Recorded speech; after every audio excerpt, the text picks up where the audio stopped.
del Cristo de toda crisis. Todos tenemos problemas. Los problemas llegan diariamente. Pero de vez en cuando tenemos que enfrentar una crisis. Quiero decir, una verdadera crisis. Y no sabemos, en realidad, a quién acudir, a menos que acudamos al Señor. Una crisis puede venir inesperadamente. Puede venir tenazmente, como salida de la nada. Hablo de una crisis aterradora. Alguien dijo, si puede mantener su cordura cuando todos a su alrededor están perdiendo la suya, puede ser una señal de que usted no entiende la situación.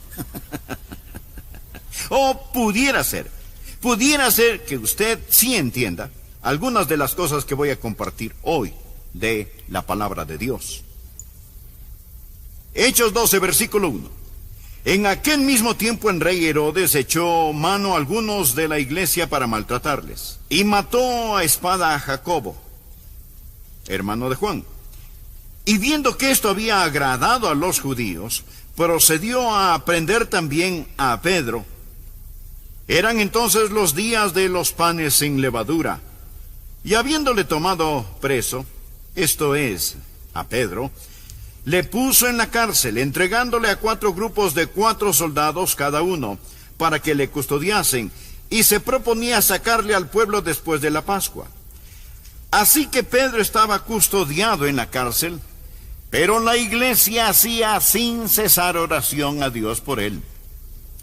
Y cuando Herodes le iba a sacar, aquella misma noche estaba Pedro durmiendo entre 2 soldados, sujeto con 2 cadenas, y los guardas delante de la puerta custodiaban la cárcel. Y he aquí que se presentó un ángel del Señor, y una luz resplandeció en la cárcel, y tocando a Pedro en el costado, le despertó diciendo, levántate pronto.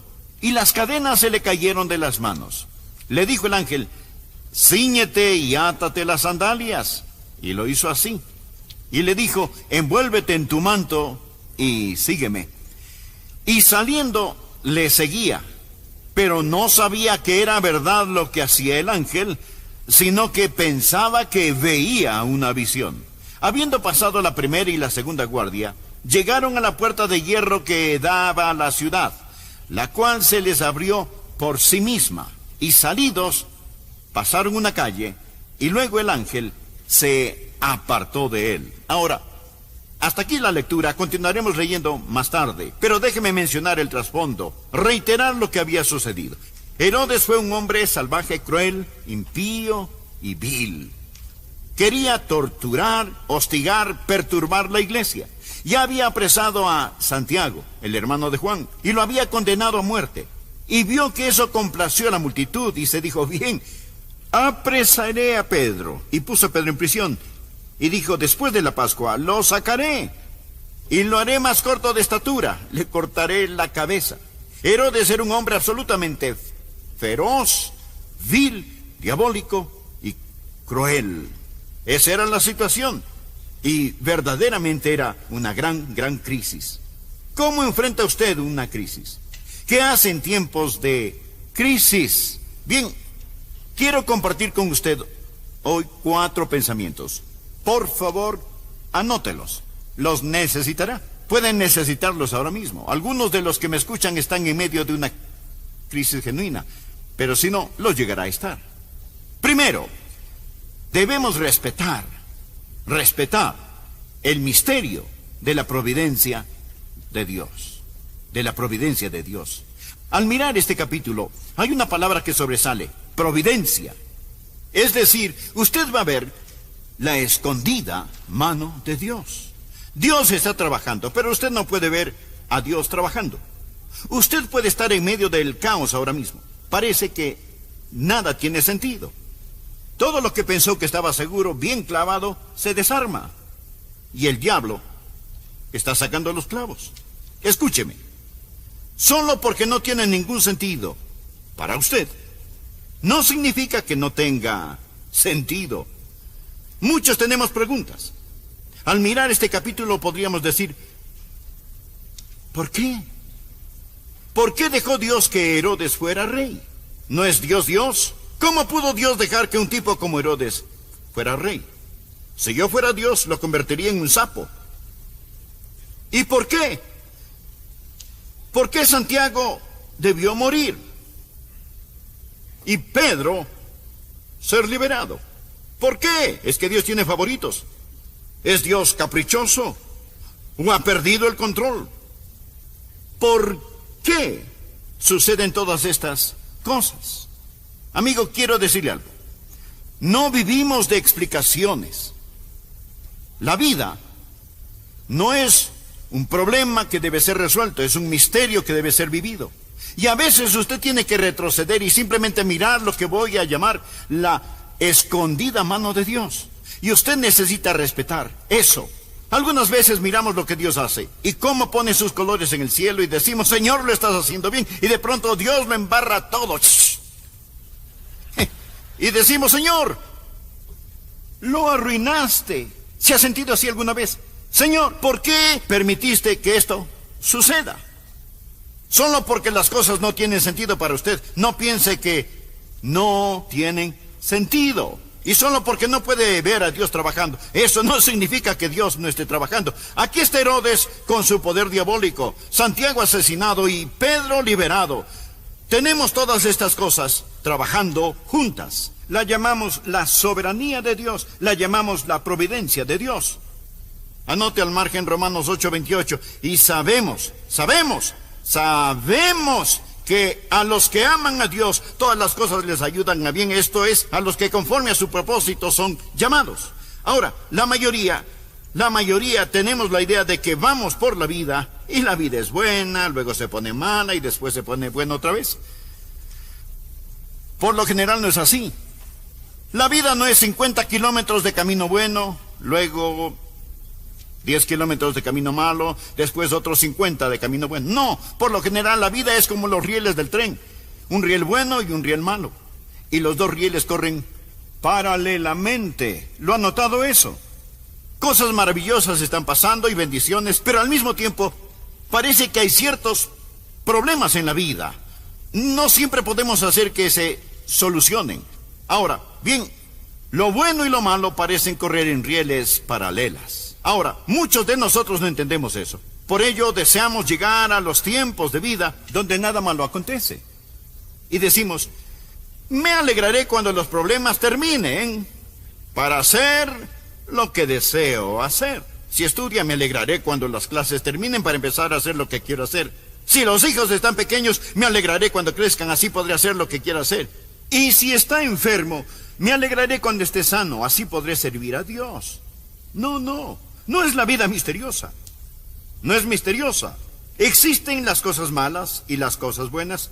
Dios, en el crisol de su sabiduría, mezcla estas cosas para su gloria. Y nosotros sabemos que todas las cosas ayudan a bien. Amigo, usted no vive por explicaciones. Usted nunca puede explicar a Dios. Usted vive por promesas que a lo mejor nunca puede explicarlas.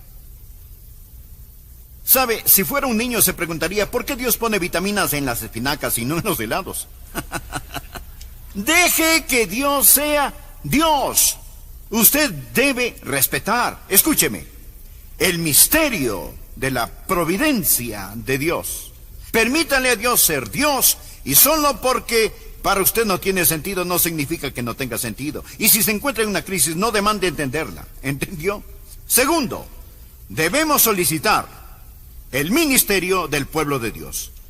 Ahora, ¿cuál es el ministerio del pueblo de Dios? Es la oración. Veamos el versículo 5. Así que Pedro estaba custodiado en la cárcel, pero la iglesia hacía sin cesar oración a Dios por él. Este es un gran versículo en oración. Parecía que no había esperanza para Pedro. Él está bajo seguridad máxima. La puerta de la prisión está custodiada afuera por 2 guardias. Había 16 guardias custodiando a Pedro. Debió de haber sido bastante importante para contar con 16 guardias personales. Y más de eso, cada mano la tenía encadenada a un guardia. Mi amigo, si debiéramos hablar de alguien en problemas, Pedro está en problemas. En una crisis debe haber oración.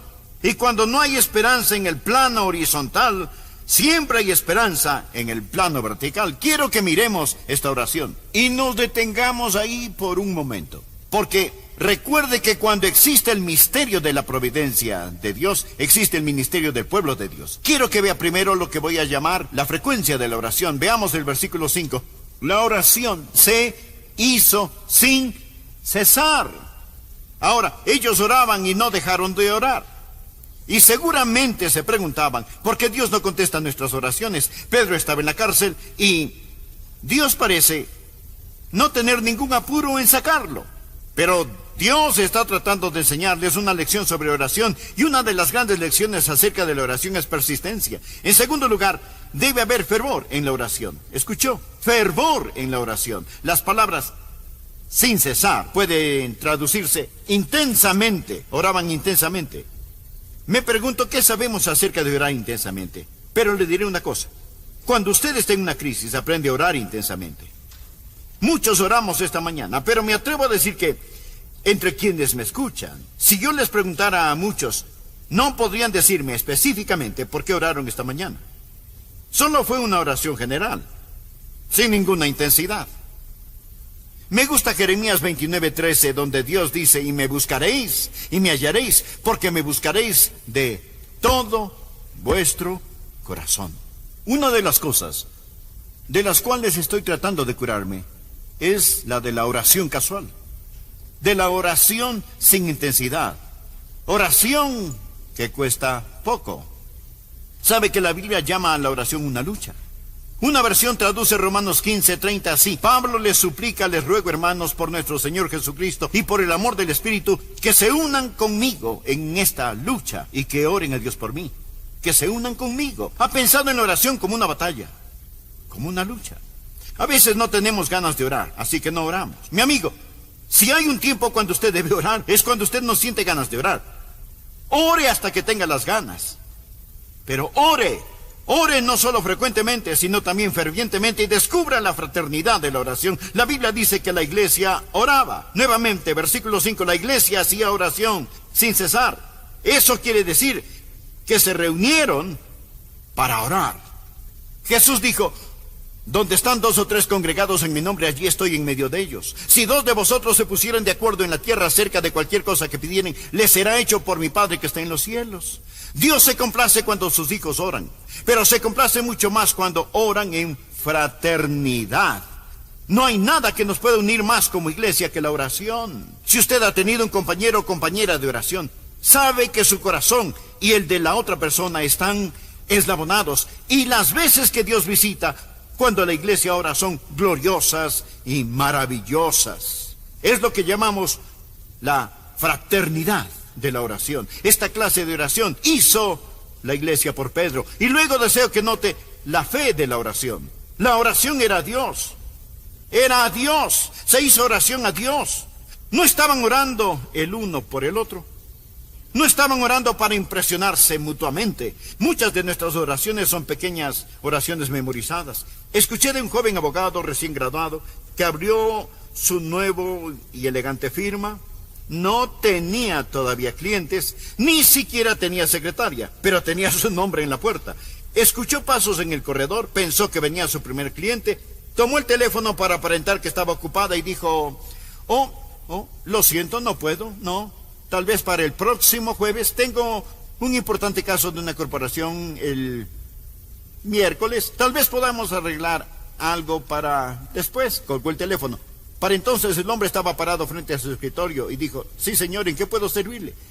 Y el hombre contestó, soy de la compañía de teléfonos, vengo a conectar su línea telefónica.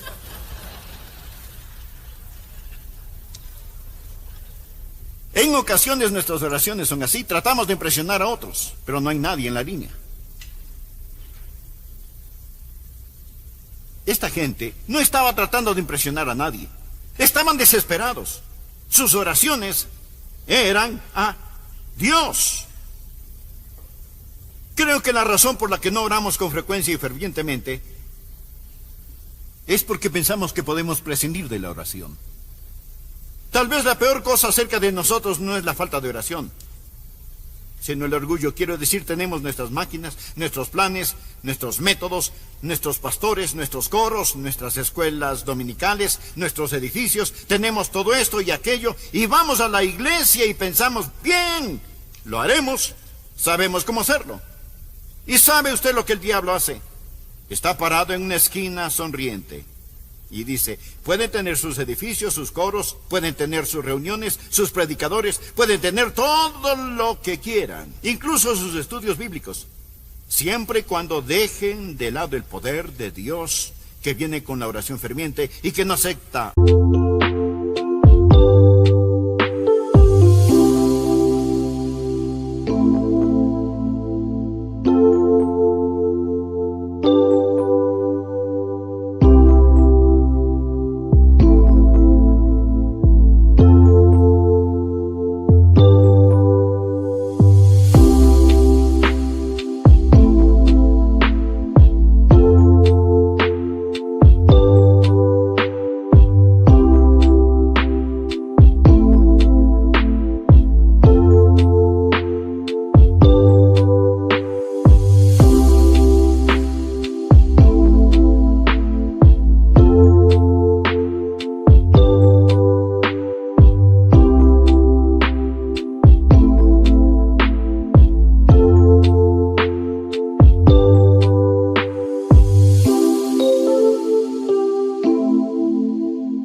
No por respuesta. El diablo se burla de nuestros proyectos, se ríe de nuestras organizaciones, ridiculiza nuestros talentos, pero teme nuestras oraciones. A su vez existe el enfoque de la oración. Por favor, el versículo 5, la Biblia dice, la iglesia hacía sin cesar oración a Dios. ¿Por quién? Escuche, por Él. Ellos estaban orando por Pedro. No solo fue una oración intensa, sino también específica. ¿Qué oró usted esta mañana? ¿Sabe que muchas de nuestras oraciones son tan indefinidas que si Dios las contestara no lo sabríamos y si no, no tendríamos que admitirlo? Señor, salva a los perdidos. Bueno, si alguien se salva, usted puede decir, bueno, yo oré para que se salvara y se salvó. ¿Cómo sabe que fue su oración? ¿Cómo sabe que no fue mi oración o la de otra persona? ¿Sabe? Tenemos estas oraciones indefinidas. Pero cuando ellos oraron por Pedro y recibieron respuesta, sabían que fue una respuesta a sus oraciones. Oraron por él. Veamos el tercer punto. Cuando enfrentamos una crisis, debemos, tercero, descansar en la maestría de la paz de Dios. Tenemos el misterio de su providencia, el ministerio de su pueblo y ahora la maestría de su paz en medio de la tormenta. Leamos el versículo 6. Y cuando Herodes le iba a sacar, aquella misma noche, Pedro estaba durmiendo. ¿Qué le parece? Pedro durmiendo entre dos soldados, atado con dos cadenas. Yo no sé si los soldados estaban durmiendo, pero Pedro sí. Y los guardias delante de la puerta custodiaban la cárcel. Aquí estaba. A la mañana siguiente lo ejecutarían, pero él estaba durmiendo. Él dormía tan sabrosamente que el ángel tuvo que tocarle el costado para que se despertara. Esto es paz. Paz en medio de la tormenta. Mientras leía esto pensé, ¿cómo Pedro pudo dormir estando en una crisis como esa? Bueno, primero, él ya no tenía temor de morir. Él ha visto al Cristo resucitado. Lo he dicho antes. Un hombre no está listo para vivir hasta que no haya perdido el temor de morir. Pedro había visto al Cristo resucitado y por lo tanto la muerte ya no le infundía temor. Segundo, él sabía que el pueblo de Dios estaba orando por él. Esa es una de las cosas más grandes que me ayuda en mi ministerio. Sé que están orando por mí, no todos, pero muchos, algunos. O uno de ustedes está orando por mí. ¿Qué fortaleza existe? ¿Qué gozo existe? ¿Qué victoria existe? Muchas veces he sentido al hacer lo que hago, predicar, he sentido esa paz, he sentido ese ánimo, pero sí quitarle sus ropas funerales. Verá, hay cosas que podemos hacer y la oración nunca debe ser una excusa para la ociosidad. Necesitamos entender que debemos orar a Dios por nuestro pan cotidiano, pero la Biblia también dice, si alguno no quiere trabajar, tampoco coma. ¿No ama usted el balance de la palabra de Dios, aquí Dios se mueve en poderosa majestad. Dios aún está en su trono. Bueno, se nos agota el tiempo. Mas el rey Herodes fue herido de muerte debido a su arrogancia y su orgullo, y fue comido por los gusanos, algo verdaderamente repugnante. Con todo, usted puede ver la escondida mano de Dios en todo esto. Bien, escúcheme. Si está en una crisis y Dios no lo libera, recuerde que Él no liberó a Santiago. Y no es porque Dios no pueda hacerlo. Y si Dios no está trabajando de acuerdo a lo que usted pueda ver, eso no significa que Dios no esté trabajando.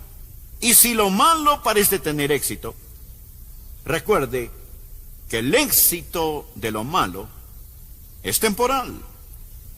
Woodrow Wilson dijo una vez: prefiero fallar temporalmente con una causa que finalmente triunfará, que tener éxito temporalmente con una causa que finalmente fracasará. Bien, si usted está en una crisis, y algunos de ustedes están en verdaderas crisis, déjeme darle 4 cosas para que las recuerde. Primero, no demande el entender. Nunca lo entendería. Segundo, recuerde el recurso de la oración.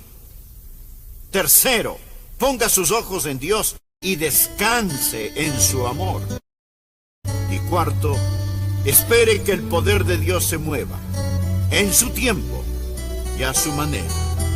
Amigo, Él lo hará.